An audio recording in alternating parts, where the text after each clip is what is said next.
Hello, and welcome to another video from 3.5 Archive. Today we're going to be doing our 40-second D&D 3.5 Prestige Class review. We're going to be looking at the Dragon Samurai from the Miniatures Handbook. Dragon Samurai are warriors who devote themselves to a clan dedicated to one particular kind of dragon, one particular color of dragon, and these warriors swear an allegiance to that clan until death, pretty much. So these solid stalwart warriors can be found in all kinds of settings, all kinds of places. Dragon Samurai is a fairly versatile concept, and as you advance through this prestige class, you get various, draconic abilities. So to become a Dragon Samurai, you're going to need to be a specific alignment relevant to the type of dragon that your clan follows. You're going to need a base attack bonus of +5. You're going to need to have 2 ranks in Knowledge Arcana, and you're going to need to have no experience as a Dragon Samurai of a different clan. Once you swear allegiance to one clan, that is your allegiance for life. If you, break your vow or something like that, well, then you can never join another dragon clan. So the requirements for this prestige class are not restrictive at all. There's the alignment requirement, but that's, mostly flavor. And then base attack bonus of +5, that's going to be open to, any fighting class after 5th level. And then 2 ranks in Knowledge Arcana, that's 4 skill points that you're giving up to get access to this prestige class. You don't need any feats or anything like that.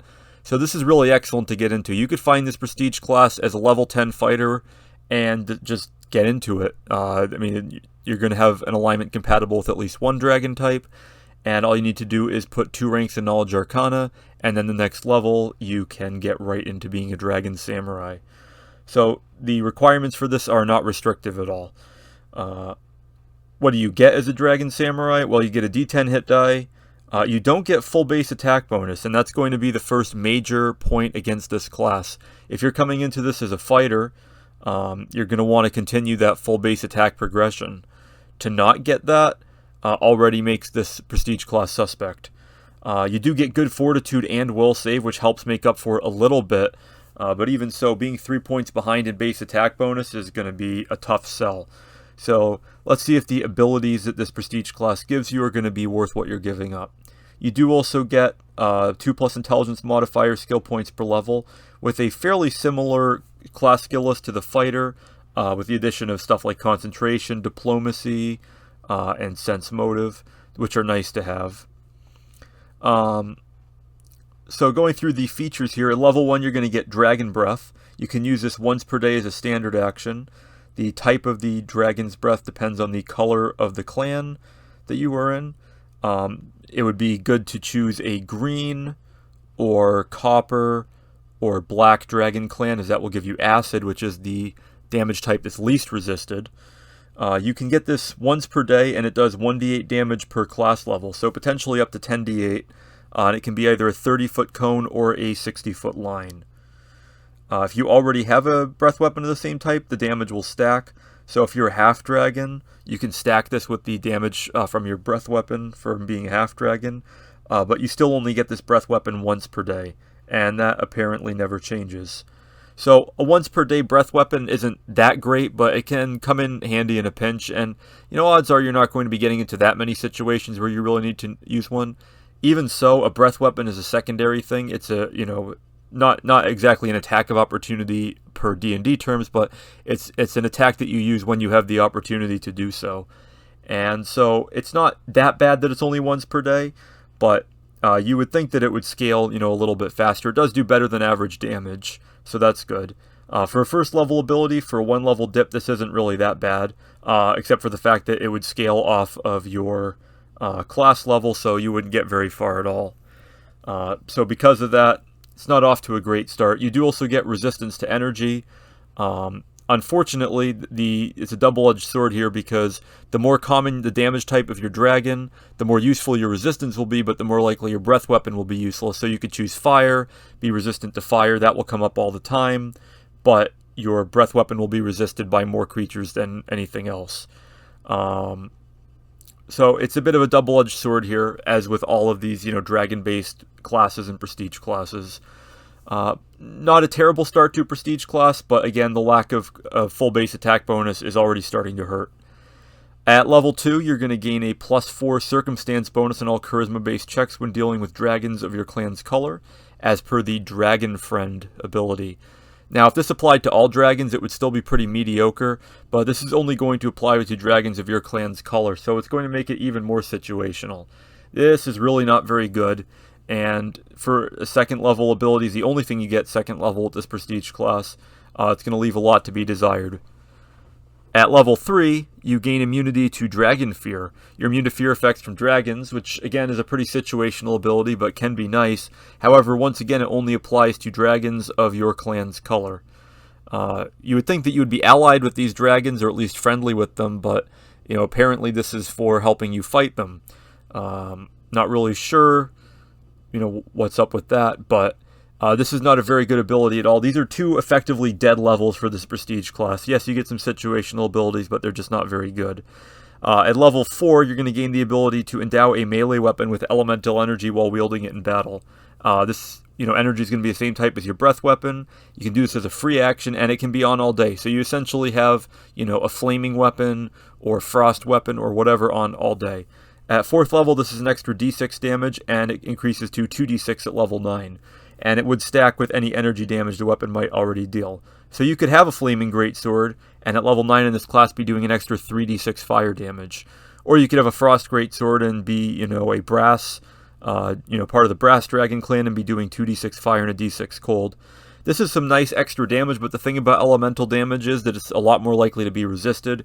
And also, the fact that you're losing 3 points of base attack bonus from this Prestige class means that you're losing out on 6 points of damage from power attack, if you want to look at it that way.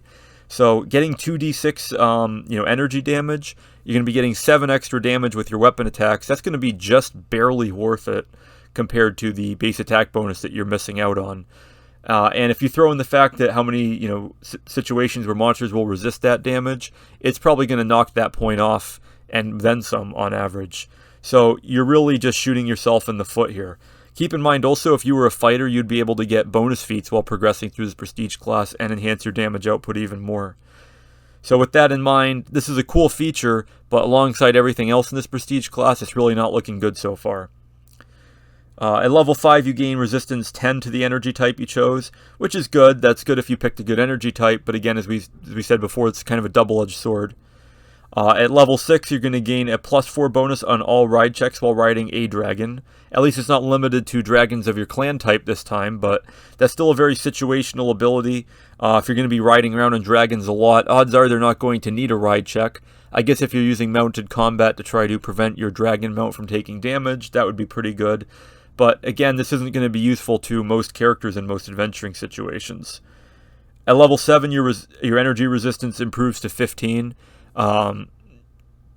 This is a good improvement to the feature. There's probably better ways to get this, like, a magic item or something like that. But it's better than nothing, I suppose. Level 8, you get your only bonus feat from this Prestige class, which is going to be Blind Fight for some reason. As for why that is, not really sure. It's not a bad feat, certainly. It's one of those ones you want to generally pick up at some point as a fighter, just to kind of make up for when you're in those situations. But it's a little bit odd and a little bit out of place here. And really, you could have already taken it many levels ago as a fighter if you just kept taking fighter feats. Level 9, you do get your elemental weapon improved to 2d6. And as we already said, that it's really essentially a downgrade at that point.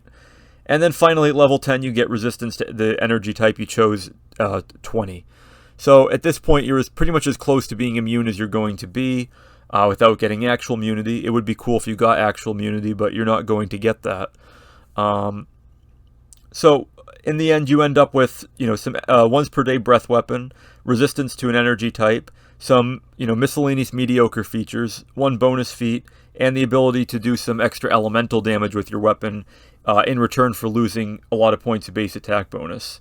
So this Prestige class is not very good as is.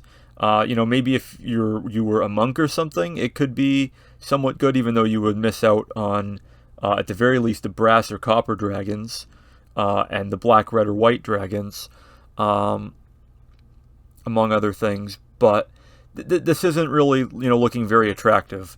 I would give this prestige class 3 stars for concept and honestly just 1 star for execution.